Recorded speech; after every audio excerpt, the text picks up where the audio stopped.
नमस्कार दोस्तों, आप सबों का स्वागत है। आज बहुत ही महत्वपूर्ण प्रश्न लेकर के आए हैं। पृथ्वी, स्थल मंडल, जल मंडल एवं वायुमंडल। स्थल मंडल, जल मंडल एवं वायुमंडल। इस वीडियो को आप अंत तक जरूर देखें। क्लास 9, 10, 12 में भी यह सभी प्रश्न पूछे जाते हैं।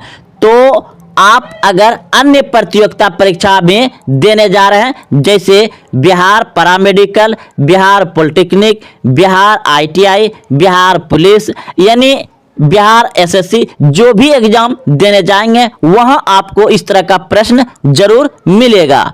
तो आप उसे आसानी से बना करके आ सकते हैं। उसके लिए आपको क्या करना पड़ेगा, इस वीडियो को अंत तक देखना पड़ेगा ध्यान से, और सभी प्रश्न को याद रखना पड़ेगा समझ करके।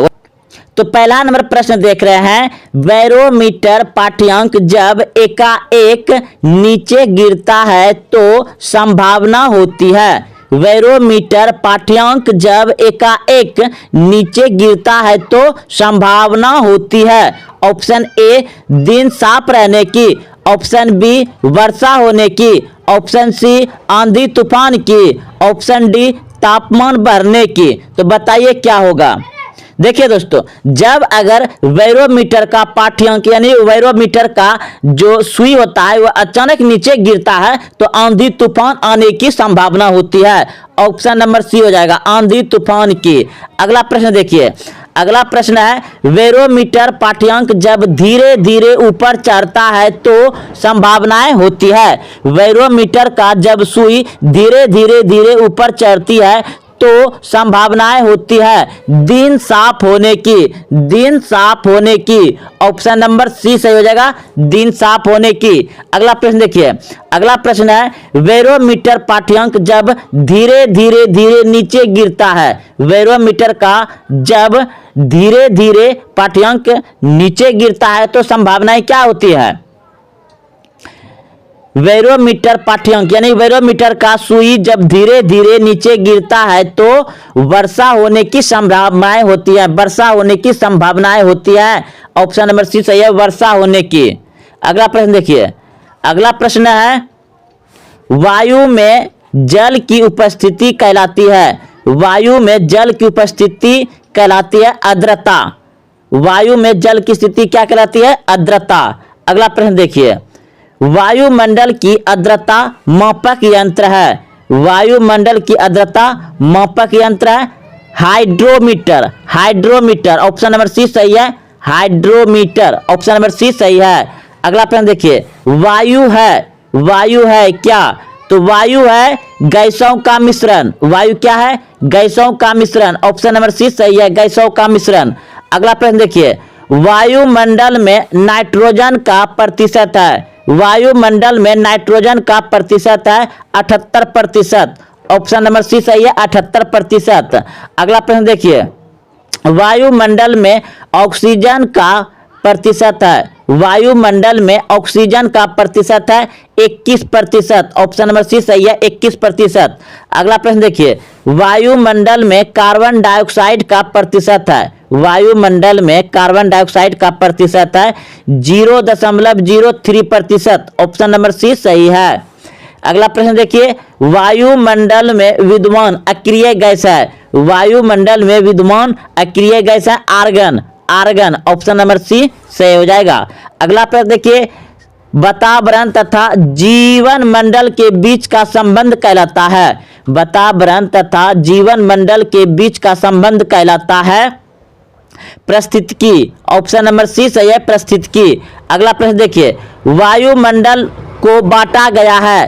वायुमंडल को बांटा गया है। वायुमंडल को बांटा गया है 5 परतों में। वायुमंडल को बांटा गया है 5 परतों में। ऑप्शन सी सही है। अगला प्रश्न देखिए, वायुमंडल की सबसे निचली परत है। वायुमंडल की सबसे निचली परत है तो क्षोभ मंडल। याद रखिए, मौसमी घटनाएं जितने भी घटते हैं तो क्षोभ मंडल में ही घटते हैं। मौसमी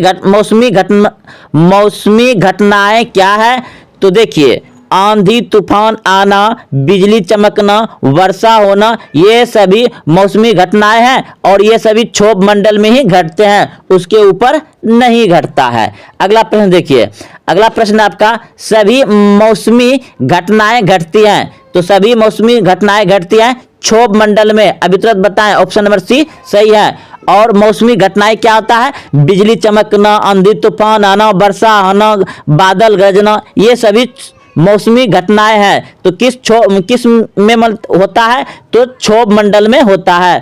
क्षोभ मंडल के ऊपर क्या पाया जाता है? संताप मंडल, जिसमें वायुयान यानी बड़ा बड़ा जहाज चलाया जाता है, उसके ऊपर क्या होता है? बारिश नहीं होता है। जैसे एक अगला प्रश्न देखिए, अगला प्रश्न है आपका, अगला प्रश्न है वायुमंडल का सर्वाधिक घनत्व होता है, वायुमंडल का सर्वाधिक घनत्व होता है क्षोभ मंडल में। ऑप्शन नंबर सी सही है, क्षोभ मंडल में। अगला प्रश्न देखिए, क्षोभ मंडल में प्रति 165 मीटर की ऊंचाई पर जाने पर ताप घटता है। क्षोभ मंडल में प्रति 165 मीटर की ऊंचाई पर जाने पर ताप घटता है, तो 1 सेल्सियस डिग्री ताप घट जाता है। ऑप्शन सी सही है। अगला प्रश्न, क्षोभ मंडल में प्रति 1 किलोमीटर की ऊंचाई पर जाने पर ताप घटता है, 6.4 सेल्सियस डिग्री घटता है। ऑप्शन ख सही है। अगला प्रश्न देखिए, अगला प्रश्न है, पृथ्वी के अंदर प्रति 32 मीटर जाने पर तापमान में वृद्धि होती है। पृथ्वी के अंदर प्रति 32 मीटर जाने पर तापमान की वृद्धि होती है 1 सेल्सियस डिग्री, 1 सेल्सियस डिग्री। अगला प्रश्न देखिए, क्षोभ मंडल की मोटाई में वृद्धि होती है, क्षोभ मंडल की मोटाई में वृद्धि होती है तो ग्रीष्म ऋतु में, ग्रीष्म ऋतु में। ऑप्शन सी सही है, ग्रीष्म ऋतु में। अगला प्रश्न देखिए, अगला प्रश्न है, वायुयान उड़ते हैं, वायुयान उड़ते हैं तो समताप मंडल में वायुयान उड़ते हैं।